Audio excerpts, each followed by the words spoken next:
దైవజనులైన యేసన్న గారు ఒక మాట చెప్పారు. ఏంటి ఆ మాట అంటే, ఒకరోజు ఆయన ఒక ఇంటికి వెళ్ళాడంట.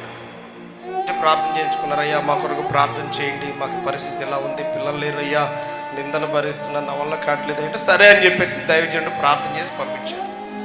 సేవకుడు ప్రార్థన చేసిన తర్వాత అక్కడ జరిగిన కార్యం ఏంటి? దేవుడు చక్కగా ఆ యవ్వనురాలికి గర్భం తెరిచాడు. పండంటి మగబిడ్డకు జన్మనిచ్చింది. జన్మనిచ్చిన తర్వాత ఎప్పుడైతే బిడ్డను కన్నదప్పటి నుంచి మందిరం మానేసింది, రాట్లేదు. సరే ఒకరోజు ఈ దైవజనుడు ఆ సైకిల్ వేసుకొని తన స్వార్థ పని మీద అట్టా వెళ్తూ ఉన్నాడంట.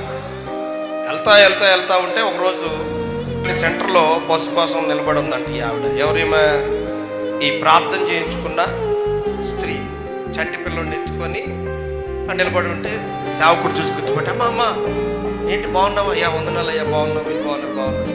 ఏంటమ్మా మందిరానికి రావట్లేదు, ఏమైంది మీకు అని అంటే, ఏం లేదయ్యా, కొంచెం కుదరలేదు, చిన్న పిల్లోడు కదా, అందుకే రాలేకపోతున్నాం. ఎక్కడికి వెళ్తామయ్యా? ఊరు బయలుదేరానయ్యా. సర్లే అమ్మా అని చెప్పేసి మాట్లాడుతూ ఉండగానే ఇంకో స్త్రీ వచ్చి, ఎంతసేపు నిలబడతావు ఇక్కడ ముచ్చట్లో, అక్కడ సినిమా టికెట్లు అయిపోతాయి అన్న. ఇప్పుడు చిన్న పిల్లోడిని ఎత్తుకుని ఎక్కడికి బయలుదేరింది? దేవుడు చేసిన కార్యం ఏమైంది? ప్రియమైన దేవుని బిడ్డలరా, అప్పుడు సేవకుడు గద్దించి, బుద్ధి లేదానా, దేవుడు కార్యం చేస్తే నువ్వు ఇట్లా చేస్తావా, పో ఇంటికి. అయ్యా సరేనయ్యా వెళ్తానయ్యా అని చెప్పేసి సేవకుడు చెప్పగానే వెళ్ళిపోద్ది కదా అనుకో, సైకిల్ వేసుకుని వెళ్ళిపోతే సేవకుడు వెళ్ళాడు లేదో చూసి మరలా ఆగి, కొంచెం చిన్న మాట్లాడొచ్చు కదా, కనీసం చూసుకోవా అని తన స్నేహితులను గద్దించి ఇద్దరు కలిసి, అమ్మో సినిమా టికెట్లు అయిపోతాయని పరుగు పెడుతుందట. ఎవరిని ఎత్తుకొని?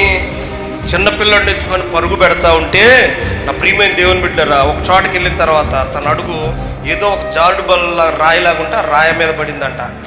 జారటం పిల్లోడు వెళ్ళి ఎగిరి అంత దూరాన బండ మీద పడ్డాడంట. పడటం ఆ చిన్న పిల్లోడి తల ఆ బండ కొట్టుకొని వాడు అక్కడే చచ్చిపోయాడు. నిజమండి, ఇది యథార్థ సంఘటన. చిన్న పిల్లోడిని ఎత్తుకొని, అమ్మో నా పరిస్థితి ఏంటి, ఇంటికి వెళ్తే ఇక నా భర్త నన్ను ఊరుకోడు, నన్ను చంపేస్తాడు అని నేరుగా చిన్న పిల్లోడు శవం ఎత్తుకొని పుట్టింటికి వెళ్ళిందంట. వెళ్ళేసరికి తమ్ముడు ఉన్నాడు, ఏడుచుకుంటూ వెళ్తే, ఏమైంది అక్క, ఏమైంది అనేట, రేటు జరిగిందిరా, పిల్లోడు చచ్చిపోయాడురా అంటే, చిన్న పిల్లోడిని వేసుకొని సినిమాల చుట్టూ తిరుగుతావని వాడు బాధుడు అంతా ఇంతక. ఇప్పుడు చూడండి, దేవుని మాటను తిక్కరిస్తే ఎన్ని శాపాలు తెచ్చిపెట్టుకుంది. దేవుడిచ్చిన ఆశీర్వాదాన్ని పోగొట్టుకుంది.